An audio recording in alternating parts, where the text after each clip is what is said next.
আমরা 1300 vote plus বসবাস করি। আজকে এই যুব সংঘ, এই মাতবর সমাজের যুবকরা গ্রামে গ্রামে এবং মাইকিং করে দাওয়াত করেছে। এই গ্রামে লিস্ট করেছে মাদক যারা সেবন করে এবং ব্যবসা করে, তার ভিতরে বহাড়ি মাতবরের কান্দি এবং হাজী ওসিমউদ্দিন মাতবরের কান্দি 25 জন লোক তারা শনাক্ত করেছে। 25 জন লোকের নাম তারা লিখেছে। এই 25 জনের বাবা মা এই সমাজেই বসবাস করেন। আমি দুঃখের সাথে বলতে হয়, এই ওসিমউদ্দিন মাতবরের কান্দি এবং বহাড়ি মাতবরের কান্দি আমরা 600-650 ঘর বসবাস করি। 1200-1300 ভোট। এই ভোটের ভিতরে কি এই কয়জন লোক? আপনারা যে সমস্ত মুরব্বীরা বাড়িতে বসে আছেন, যদি মনে করেন এই যুব সমাজ যে মিটিং সত্তর পান্তরে হাটে ডাক দিছে, ওই মিটিং এ না গেলে আমার ছেলে এই আবার ব্যবসা করতে পারবো, ওই মিটিং এ না গেলে আমার ছেলে ইয়াবা সেবন করতে পারবো, তাহলে মনে হয় আজকে আপনি আহম্মকের সঙ্গে বসবাস করতেছেন। এই মিটিং যেদিন আমরা ডাকাইছি, সেদিন উপস্থিত ছিল বাচ্চু মাতবর, উপস্থিত ছিল বাদশা মাতবর, মহাসিন মাতবর, তাজের মাতবর, আমরা আরো মাতবর বংশের অনেক এবং আমাদের সমাজের অনেক গণ্যমান্য ব্যক্তিবর্গ, ইয়াং জেনারেশন, সকলে সম্মিলিত ক্রমে আমরা আজকের এই মিটিং ডাক দিয়েছি।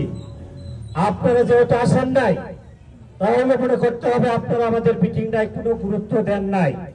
তাহলে আমাদের মিটিং এর চাইতে এই মাদক সেবন এবং মাদক ব্যবসায়ীদের গুরুত্বটা বেশি। আমি আজকে আমাদের সমাজে যারা আছেন, আমি আপনাদেরকে অনুরোধ করব, যদি মাদক শক্তিশালী হয়, মাদক ব্যবসায়ী যদি শক্তিশালী হয়, তাহলে আমাদের আর এই প্রতিনিধিত্ব এবং এই সমাজবদ্ধ থাকার কোন যুক্তিকতা নাই। যদি মাদক আমাদের কাছে পরাজিত না হয়, তাহলে আমাদের ছেলে পেলে, আপনাদের ছেলে পেলে, আমার ভাই ব্রাদার, আপনাদের ভাই ব্রাদার এই মাদকাসক্ত হয়ে এই দেশকে ধ্বংস করে দিবে। আর সেটার প্রমাণ আজকে আমাদের সমাজের মুরব্বীরা এবং অন্যান্য যারা আছেন তারা দিয়েছেন। আপনারা কেন আসলেন না? আপনারা দাওয়াত পান নাই না? আমাদের দাওয়াত আপনাদের গ্রহণযোগ্য হয় নাই? আপনাদের ছেলে পেলে দিয়ে আপনারা মাদকের ব্যবসা করাবেন, মাদক খাওয়াবেন, আমরা বসে বসে ফিচার খাবো। আমরা আর ফিচার খাইতে রাজি না, আমরা আর এইগুলি বরদাস্ত করবো না। আজকে যেহেতু মিটিং এ আসেন নাই, আমরা কালকে থেকে দেখে নিব কার ছেলে মাদকের সাথে জড়িত, কার ছেলে মাদকের ব্যবসা করে। এত বড় একটা কে? এই ইয়াং জেনারেশনকে আজকে আমরা পরিষ্কার হুকুম দিয়ে দিব, এই ইয়াং জেনারেশন হবে এই মাতবর সমাজের পুলিশ। পুলিশ যেটা করে তাদের সিদ্ধান্তই ভাইরাল। কেন আসলেন না? আমাদের গ্রামের লোকগুলি যদি আসে, এই চক্কর সহ ভরে যাবে। 1200-1300 ভোট চারটিখানি কথা না।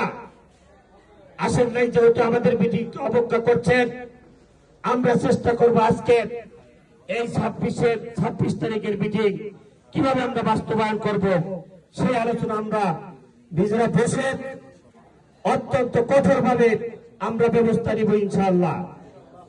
এই মাতবর সমাজকে বিগত দিনে যতটুকু যাই হয়েছে, আজকের পর থেকে অন্তত মাদক সম্বন্ধে মাতবর বংশের প্রত্যেকটা মানুষ আমাদের সাথে থাকবেন, এই ইয়াং জেনারেশনকে সহযোগিতা করবেন, এটাই আমার অনুরোধ। আমি সেই সাথে আপনাদেরকে আরো অনুরোধ করব, আমি মেজভাই বাচ্চু মাতবর আছেন, আমাদের মাতবর বংশের বয়োজ্যেষ্ঠ মুরব্বীরা আছেন, আমাদের মাঝে উপস্থিত আছেন আমাদের মাননীয় চেয়ারম্যান মহোদয়। আমি মাতবর পরিবারের পক্ষ থেকে এবং এই হাটের পক্ষ থেকে চেয়ারম্যান মহোদয়কে ধন্যবাদ জ্ঞাপন করছি। ধন্যবাদ জ্ঞাপন করছি এই কারণেই, আজকে যে মিটিং আমাদের গ্রামের সাধারণ একজন মানুষ, সাধারণ একজন মুরব্বী আসতে পারে নাই, কিন্তু চেয়ারম্যান মহোদয় তার অত্যন্ত গুরুত্বপূর্ণ সময় বাদ দিয়ে সেই সন্ধ্যার থেকে অদ্য পর্যন্ত আমাদের মাঝে সময় দিতেছে। এই মাদক নির্মূলের জন্য চেয়ারম্যান মহোদয় যদি আমাদের সহযোগিতা করে, আমরা মাতবর সমাজ থেকে যদি ঘোষণা করি, আমি মনে করি এই মাতবর সমাজ এই মাদক নির্মূলের রোল মডেল হয়ে থাকবো। কারণ এই মাতবর সমাজ থেকে আমরা যেদিন এই মাদক নির্মূল করতে পারবো, আমাদের দেখায় খাকান্দি, বাজিকান্দি, ফরাজিকান্দি, বড়কান্দি, পূর্ব নওডুবার প্রত্যেকটা সমাজ এগিয়ে আসবে। তখন সর্বপ্রথম নাম উঠবে মাতবর কান্দি। মাতবর কান্দির থেকে এই উদ্যোগ দিয়েছিল। আমি একটা কথা শুনেছি এক ব্যক্তির বক্তব্যে, তার বাড়ি সিংহকান্দি। দুঃখের সাথে সে একটা কথা বলেছে যে আমরা কিছু লোকজন আটকাইছিলাম এই মাদকের সাথে জড়িত। তারা বলছে যে তোরা ঘাটে যাবি না। অর্থাৎ এই ঘাটটাকে তারা খুব শক্তিশালী ধরে নিয়েছে। এই ঘাট যদি তারা এই আয়ত্তে রাখতে পারে, তাহলে মাদকের ব্যবসা, মাদক সেবন সর্বকিছু তারা করতে পারে। এই কথাই পাওয়া যায়। আজকে তাকে হুঁশিয়ার করে বলে দিতে চাই, এই ঘাটে মানুষ আসবে, পূর্ব নওডুবা তথা জাজিরার প্রত্যন্ত অঞ্চল থেকে ঘাটে আসবে। যদি মাদক সম্বন্ধে কিছু বলে, তাকে যদি কোনো অ্যাটাক করা হয়, সে যে হোক তাকে প্রতিহত করা হবে ইনশাআল্লাহ। আমরা জাজিরা, শিবচর তথা বাংলাদেশের প্রত্যন্ত অঞ্চলে যেখানে ডাক পাই সেখানে যাই, অনেক বড় বড় মানুষের সাথে কথাবার্তা বলি। কোথায় আমাদের তো কেউ অ্যাটাক করে না, আমাদেরকে তো কেউ আটকায় না। আমরা তো বাড়িতে এই খবর নিয়ে আসি না যে আমার শিবচর আটকাইছে, আমার নৌহজুম আটকাইছে, তাড়াতাড়ি আসো। আমাদের ভাই ব্রাদার, আমাদের ছেলে পেলে, আমাদের গ্রামের মানুষ সিংহকান্দি, রূপবাবুচর, জাজিরা, বিকনগর আটকাইব কেন? আটকায় যেই জন্য আটকায়, এই মাদক তোমরা বর্জন করো। তোমাদের যদি জাজিরা শরীয়তপুরের ভিতরে কেউ আটকায়, সেই বাড়ির থেকে তোমাদের উদ্ধার করে আনবো। কিন্তু মাদকের জন্য যদি আটকায়, তাহলে আমরা এই সিংহকান্দি না, আমাদের পাশের বাড়ির থেকে তোমাদের উদ্ধার করতে যাব না। এই মাদক যদি তোমরা সেবন করতেই থাকো, মাদকের ব্যবসা যদি তোমরা করতেই থাকো, তাহলে আমরা বাধ্য হব ভাইয়ের পরিচয় বাদ দিতে, ছেলের পরিচয় বাদ দিতে।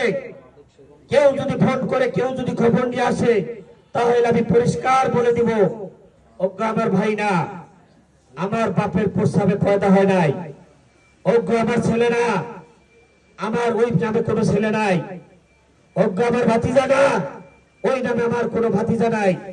তাই সাবধান হয়ে যাও।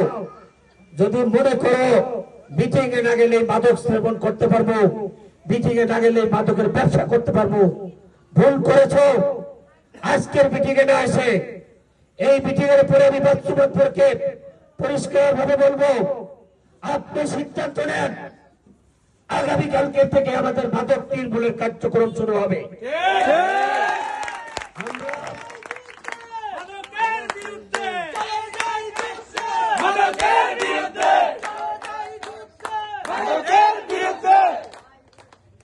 আমরা এই দুই সমাজের প্রতিনিধিত্ব করে, আমাদের ভিতরে অনেক শিক্ষিত, অনেক বুদ্ধিজীবী, অনেক মেধা সম্পন্ন লোক আছে, আমাদের গ্রামে অনেক সচেতন ব্যক্তি আছে। আমরা যদি ভালো কাজ করি, আমাদের